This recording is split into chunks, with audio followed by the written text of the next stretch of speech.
నమస్తే, welcome to Y news. అభివృద్ధి ఆలంబనంగా కూటమి ప్రభుత్వం 2 ఏళ్ల పాలనలో ప్రజల ఆశలు ఆకాంక్షలు నెరవేర్చిందని ప్రభుత్వ విప్ శ్రీమతి యనమల దివ్య అన్నారు. 2 ఏళ్ల నమ్మకం, అభివృద్ధి, సంక్షేమం పేరిట తుని మండల పరిషత్ కార్యాలయంలో మండల టీడీపీ అధ్యక్షుడు చింతమనేని అబ్బాయి అధ్యక్షతన జరిగిన కూటమి విజయబేరి వేడుకకు సీనియర్ నేత యనమల రాజేష్, పార్టీ పరిశీలకుడు ఎర్రా వేణుగోపాలరాయుడుతో ఆమె ముఖ్య అతిథిగా విచ్చేశారు.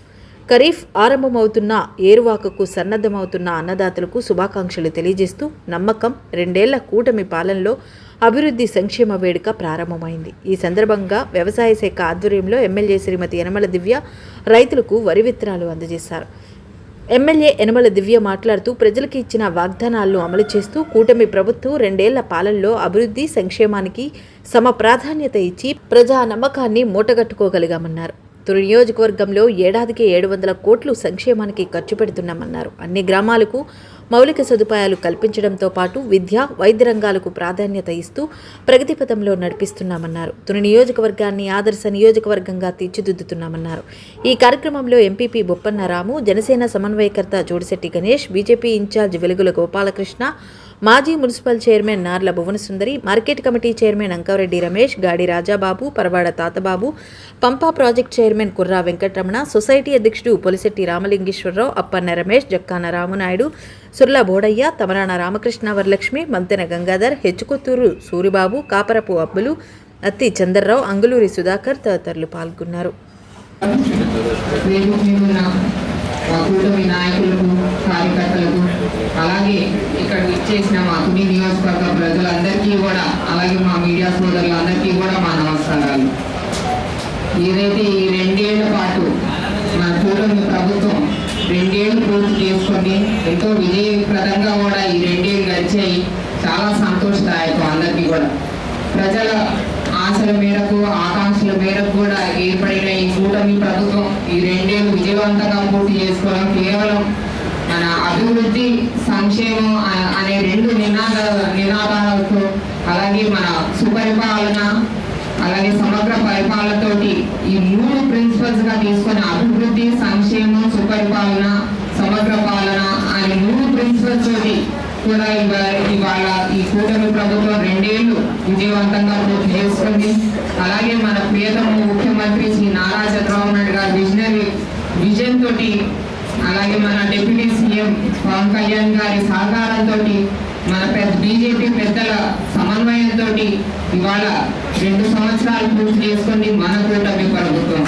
ఈ 2 ఏళ్ళు కేవలం అభివృద్ధి, సంక్షేమం అనే కాకుండా మన నాయకుల యొక్క దృఢత్వానికి, దృఢత్వానికి, అలాగే మన కార్యకర్తల ఒక అంకిత భావాన్ని కూడా నిజంగా ఈ 2 కూడా అభివృద్ధి, సంక్షేమం కళ్ళకి ఎదురుగా కనిపిస్తుంటే మేము యాజ్ అ లీడర్స్ గా మా కార్యకర్తలందరూ ఎంత అంకిత భావంతో పనిచేశారో, అలాగే మా నాయకత్వం ఎంత దృఢంగా ఇవాళ తుని నియోజకవర్గంలో ఏర్పడిందో ఈ 2 ఏళ్ళు కూడా ఒక ఎగ్జాంపుల్ గా కూడా నిలిచింది. ప్రతి ఒక్క నియోజకవర్గానికి కూడా ప్రతి రాష్ట్రంలోనే తుని నియోజకవర్గం ఒక మోడల్ నియోజకవర్గంగా కూడా తీర్చిదిద్దుతున్నాము. అదే దారిలో కూడా మీరు ఒక్కసారి ఫిగర్స్, స్టాటిస్టిక్స్ కనుక చూసుకుంటే కేవలం తుని నియోజకవర్గంలోనే ఒక సంక్షేమానికి సంబంధించి సంవత్సరానికి 700 కోట్ల రూపాయలు మన కూటమి ప్రభుత్వం వెచ్చిస్తుంది. ఇది ఒకసారి ఏదో నెలకి 4,000 తీసేసుకుంటున్నాం అయిపోతుంది అని అనుకోకుండా ప్రజల్లో ప్రతి ఒక్కరికి మీకు ఇక్కడ కార్యకర్తలకు నేను రిక్వెస్ట్ చేస్తున్నాను, కూటమి కార్యకర్తలని నెలకి 4,000 తీసేసుకుంటున్నాం అయిపోతుంది అన్నది కాకుండా నెలకి ఎంత వస్తుంది, మీకు మొత్తం 5 ఏళ్ళకి ఎంత కల్పిస్తున్నారు. ఇవాళ నిజంగా చూస్తే 700 కోట్ల రూపాయల సంక్షేమం ఇవాళ తుని నియోజకవర్గానికి ప్రతి సంవత్సరం అందించేది 700 కోట్ల రూపాయలు. అలాగే ఇంకా అభివృద్ధి దిశగా వస్తే ఇంకా చెప్పనక్కర్లేదు, మీకు కళ్ళకు కట్టినట్టుగా కూడా మన తుని నియోజకవర్గంలో కనిపిస్తుంది. అటు రోడ్లు కానివ్వండి, ఇటు హాస్పిటల్ కానివ్వండి, ఇవన్నీ కూడా మౌలిక వసతులు కానివ్వండి, ఇవన్నీ కూడా మెరుగుపడ్డాయి. ఇవన్నీ కూడా అదంతా కూడా ప్రజలు కూడా కిదాపిస్తున్నారు. చాలా కూటమి ప్రభుత్వం రాగానే నిజంగా మౌలిక వసతులు ఏవైతే ఉన్నాయో, రోడ్స్ కానీ, హాస్పిటల్స్ కానివ్వండి, రాజావారి పార్క్ కానివ్వండి, ఇవన్నీ కూడా చాలా బాగా డెవలప్మెంట్ జరిగింది. ఇది కేవలం నిజంగా మన విజనరీ లీడర్ అలాగే పవన్ కళ్యాణ్ కళ్యాణ్ గారు అలాగే మన ప్రధానమంత్రి మోడీ గారి వాళ్ళ విజన్ ఎలా అయితే ఉందో ఆ విజన్ ని ఉద్దేశించుకొని మేమందరం కూడా వారి నాయకత్వంలో మేమందరం కూడా నడుస్తున్నాము. అలాగే ఈ సందర్భంగా నేను మీ అందరికీ కూడా ఒకటే చెప్తున్నాను, ప్రజలే మన బలం కావాలి, అభివృద్ధే మన లక్ష్యం, అలాగే సంక్షేమమే మన ధ్యేయం. ఇదే మన కూటమి నినాదం. ఎవరు కూడా అందరూ కూడా ఇక్కడికి వచ్చిన వాళ్ళందరూ కూడా గత 2 ఏళ్ళ బట్టి నాకు అందరూ కూడా తెలిసి ఇక్కడ వీళ్ళందరూ కూడా చాలా సెల్ఫ్లెస్ గా పనిచేశారు. కాబట్టి ఈ 2 ఏళ్ళు ఇంత సక్సెస్ఫుల్ గా జరుపుకుంటున్నందుకు మీ అందరికీ కూడా మరొకసారి అభినందిస్తూ నా ప్రత్యేక ధన్యవాదాలు మీ అందరికీ కూడా. అలాగే ఈ 2 ఏళ్ళు ఈ విజయయాత్ర కొనసాగాలని, అలాగే ప్రజల ఆశల మేరకు మనల్ని అయితే ఏ పదవులు అయితే నిలబెట్టారో అది కొనసాగాలని చెప్పేసి, అభివృద్ధి సంక్షేమం ప్రజల ఆశల మేరకు ఆకాంక్షల మేరకు సాగాలని చెప్పేసి మనస్ఫూర్తిగా దేవుడిని కోరుకుంటున్నాను. అలాగే మీ అందరి ముందు కూడా ప్రమాణం చేస్తున్నాము, ఈ అభివృద్ధి సంక్షేమం అనేది నిరంతరం కొనసాగుతుందని నేను ప్రమాణం చేస్తున్నాను.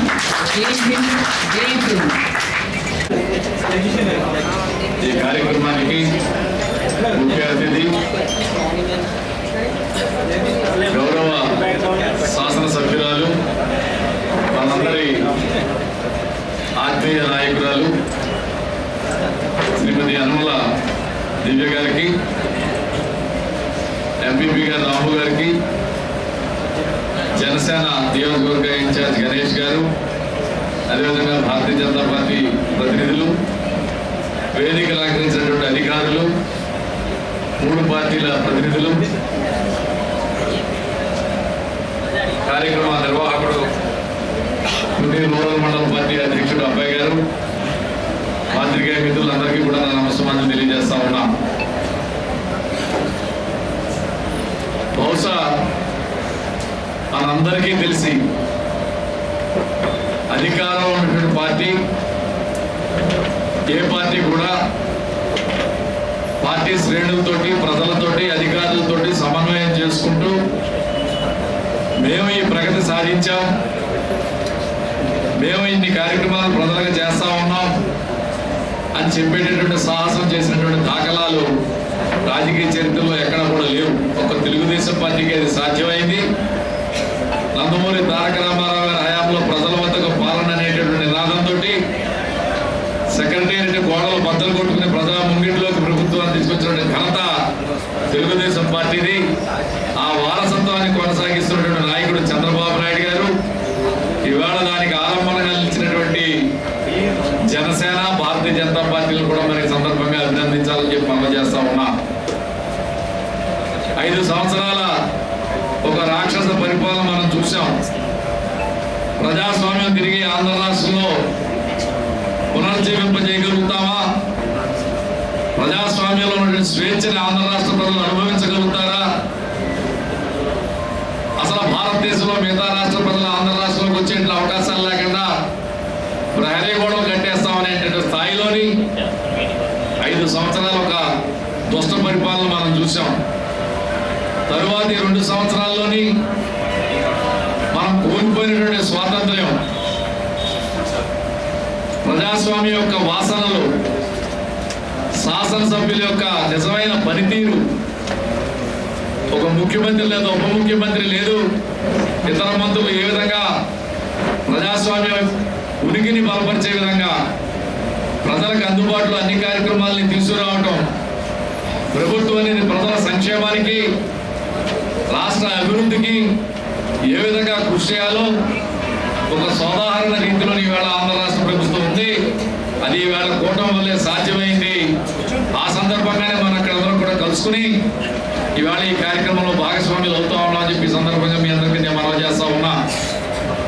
ఇవాళ ఏదైతే ఎన్నికలకు ముందు తెలుగుదేశం పార్టీ సూపర్ 6 అని చెప్పి హామీ ఇచ్చిందో, తర్వాత కూటమిగా ఏర్పడిన తర్వాత ఉమ్మడి ప్రణాళికలు అటు భారతీయ జనతా పార్టీ కానీ ఇటు జనసేన పార్టీ కానీ ఏదైతే వారి యొక్క మేనిఫెస్టోలో ముఖ్యాంశాలు ఉన్నాయో అవన్నీ కలిపి ఒకే నినాదంగా ప్రజల ముందుకు తీసుకొచ్చిన విషయం కూడా మీకు నేను మనవి చేస్తా ఉన్నా.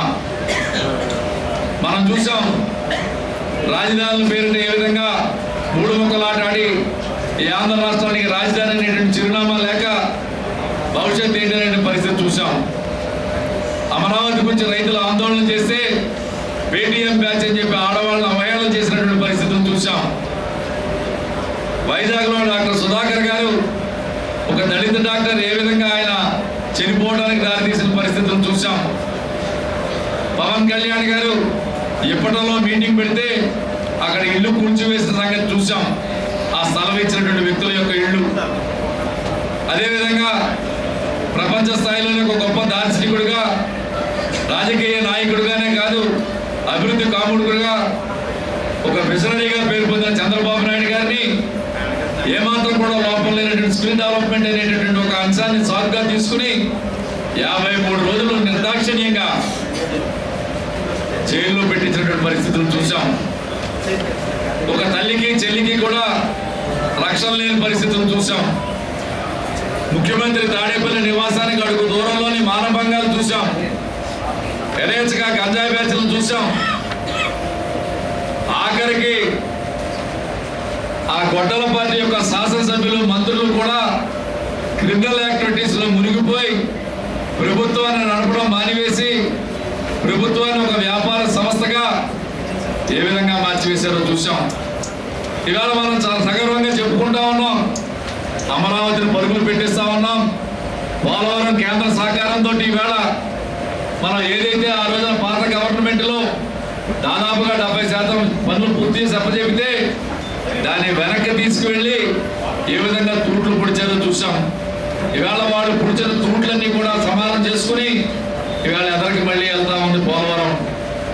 రేపు ఎన్నికల్లోపునే పోలవరం ప్రాజెక్ట్ ద్వారా అటు ఉభయ పక్షాల వైపు, అంటే ఎడమ కాలువ కుడి కాలువ కూడా సాగునీరు తాగునీరు అందించే ప్రయత్నం తుని మీదుగానే ఉత్తరాంధ్ర జిల్లాలకి దాదాపుగా 8 లక్షల హెక్టార్లు సాగులోకి వచ్చే, అదనంగా సాగులోకి వచ్చేటువంటి అవకాశం.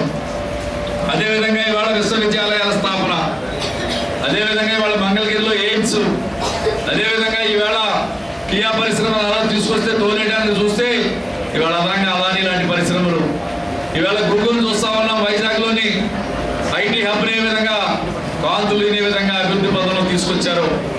ఆ రోజున ఉపాధ్యాయుల్ని బ్రాందీ షాపుల మధ్య నుంచోబెట్టి మద్యాన్ని అమ్మేటువంటి పరిస్థితి ఆ రోజు ఉంటే ఇవాళ సగర్వంగా 16,000 మందిని డిఎస్సి ద్వారా ఉద్యోగాలు ఇచ్చి మేము ఉపాధ్యాయులను గౌరవంగా తలెత్తుకునే విధంగా మొన్న ఎస్ఎస్సి ఫలితాలు రాబట్టి ఈవేళ కలెక్టర్ల పిల్లలు సైతం ప్రభుత్వ పాఠశాలలో జాయిన్ అయ్యే విధంగా ఇవాళ ప్రభుత్వ కార్యక్రమాలు ఉన్నాయి. ఇవాళ ఎటు చూసినా అభివృద్ధి అభివృద్ధి అనే నినాదంతో కూటమి ప్రభుత్వం పరిగెడుతున్నటువంటి పరిస్థితి చూపిస్తా ఉన్నాం. ఇవాళ ప్రభుత్వ వైద్యశాలలో ఏ విధంగా అభివృద్ధి చెందుతా ఉన్నాయో, ఏ విధంగా టెక్నాలజీ తీసుకొస్తా ఉన్నారో మనం చూస్తా ఉన్నాం. ఇవాళ అదేవిధంగా సంక్షేమ పథకాలకు సంబంధించిన పింఛన్స్ ఇవాళ అధికారులు రావడంతో 4,000కి పెంచాం. పూర్తి స్థాయిలో అంగవైకల్యం ఉండి 90% పైన ఉన్న అంగవికలాంగులు ఇవాళ 15,000 రూపాయలు ఇస్తా ఉన్నాం. ఇవాళ అట్టడుగు పేద వర్గాలు ఆకలి కేకలనేవి లేకుండా అట్టడుగు వర్గాల్లోని ఆకరణ కూర్చున్న వ్యక్తి కూడా ప్రభుత్వం యొక్క సంక్షేమ పథకాలు అందాలనే ఆలోచనతో ఈ కూటమి ప్రభుత్వం ముందడుగు వేస్తున్నటువంటి విషయం కూడా మీ దృష్టికి నేను తీసుకొస్తా ఉన్నా. అదే సందర్భాన్ని ఇవాళ కేంద్రం ఇచ్చే ప్రత్యేక గ్రాంట్లతోటి మనం గౌరవ ఉప ముఖ్యమంత్రి గారు పవన్ కళ్యాణ్ గారు ఇవాళ పంచాయతీల్లో కూడా చాలా చోట్ల రహదారులు వేయిస్తున్నటువంటి పరిస్థితులు మీకు చూపిస్తా ఉన్నాం. అదేవిధంగా ప్రతి మంత్రి కూడా బాధ్యతగా అది ఏ శాఖ అయితే వారికి అప్పచెక్కారో ఆ శాఖలన్నింటినీ కూడా సమర్థవంతంగా నడుపుతూ అధికారులను సమన్వయం చేసుకుంటూ ప్రజా సమస్యల్ని పరిష్కారం చేస్తూ రాష్ట్ర సర్వతోముఖాభివృద్ధికి జవాబుదారీతనంతో ఇవాళ ప్రభుత్వాలు నడుపుతున్న విషయం కూడా మీకు నేను గుర్తు చేస్తా ఉన్నా.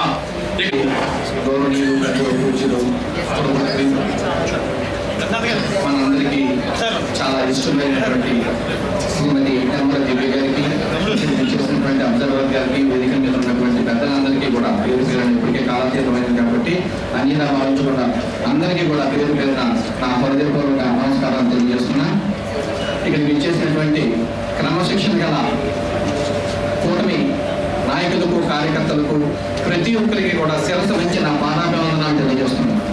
ఎందుకు అంటే ఈ కూటమి ప్రభుత్వం వచ్చిన తర్వాత మనకి సంక్షేమమే కాకుండా అన్ని రంగాల్లోని కూడా ముందుకి నడుస్తుంది అంటే ఒక క్రమశిక్షణ కలిగినటువంటి కార్యకర్తలు అన్ని పార్టీలోని 3 పార్టీల్లోని బీజేపీలోని, టీడీపీలోని, జనసేనలోని ఉన్నారు కాబట్టి నాయకులు కూడా చక్కగా ఏ రకమైనటువంటి ఇబ్బంది లేకుండా మంచి పరిపాలన అందించడానికి ముందుకు రావడం జరుగుతుంది. ఇది సాధ్యపడుతుందంటే దానికి కారణం మీ అందరం చెప్పేసి ఈ సభాముఖంగా నేను మీ అందరికీ కూడా తెలియజేస్తున్నా. ఏదేమైనప్పటికీ కూడా తండ్రికి తగ్గ తనయ్యగా మేడం గారు నిరంతరం కూడా మనందరి కోసం ఈ నియోజకవర్గ అభివృద్ధి కోసం నిరంతరం పాటుపడుతున్నందుకు ఒక్కసారి అందరూ కూడా చప్పట్లతో మేడం గారికి వేదిక మీద నుంచి ఒక రిక్వెస్ట్. మేడం, ఈ తుని మండల ఎంపీపీగా మా ఆఫీస్లోనే మీకు మంచి సివిఐపి రాష్ట్రంలోనే ఇంకొకటి ఏంటంటే రాష్ట్రంలోనే ప్రప్రదంగా మనకి సివిఐపి యూనిట్ అనేది చాలా అద్భుతమైనటువంటి అన్ని హంగులతో అన్ని ఏర్పాట్లు చేసినటువంటి ఫస్ట్ నియోజకవర్గం అది తుని నియోజకవర్గమే. దానికి సాధ్యపడడానికి కారణం యనమల రామకృష్ణ గారు మరియు పెద్దలు మిగతా అబ్బాయి గారు మిగతా వీళ్ళందరూ కూడా సహకారంతో ఇక్కడ మనందరం కూడా అక్కడ చక్కనైనటువంటి ఆఫీస్ని నిర్మించుకున్నాం. మేడం గారు నా రిక్వెస్ట్ ఏంటంటే ma'am every 1 month or 15 days please visit our office and have a review with departments.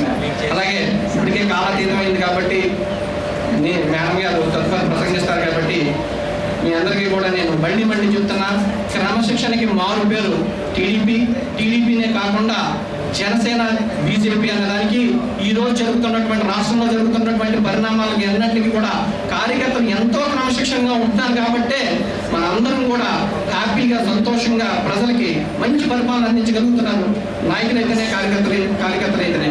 So ఇలానే మీరందరూ కూడా మీ అందరి సహాయ సహకారాలు ఖచ్చితంగా ఉండాలని మేడం గారు ఇంకా మన నియోజకవర్గాన్ని సువర్ణ అధ్యాయంగా తీర్చిదిద్దే విధంగా రాష్ట్రంలోనే మొట్టమొదటి నియోజకవర్గంగా తీర్చిదిద్దే విధంగా ఉండాలని కోరుకుంటూ ప్రతి ఒక్కరికి కూడా ధన్యవాదాలు తెలియజేస్తూ తదుపరి కార్యక్రమాన్ని నడిపించవలసిందిగా అబ్బాయి గారిని కోరుతున్నాను.